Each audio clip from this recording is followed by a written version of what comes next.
Hello everyone, welcome to my channel. In this video, I'm going to teach you how to add data to users with custom user properties in Hubspot. In order to do that, you first need to create a custom user property. Start by accessing your settings, which is the gear icon located at the top right of your Hubspot dashboard. Once you're in settings, look for the options related to users. From there, navigate to data management and then click on properties. After clicking on properties, you will have the option to create a new property.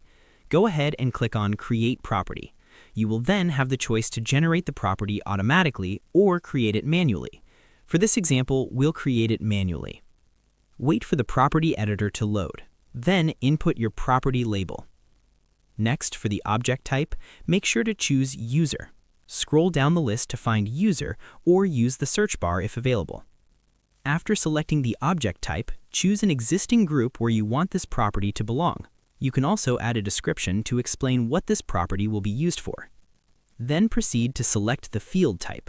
Choose the field type that best fits your needs, whether it's a drop-down, checkbox, single line text, number field, or another appropriate option. You can also manage the rules, set access permissions, and preview how the property will appear before finalizing it. Once everything looks good, click Create. After the property has been successfully created, head over to Users and Teams in your settings. Select the specific user whose record you want to update. Once inside the user profile, you can manage their preferences.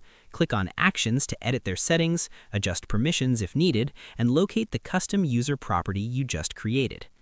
From there, simply fill in the appropriate value for that property and save your changes.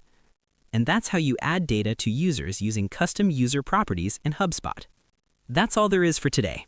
Thanks for watching, and I will see you in my next video.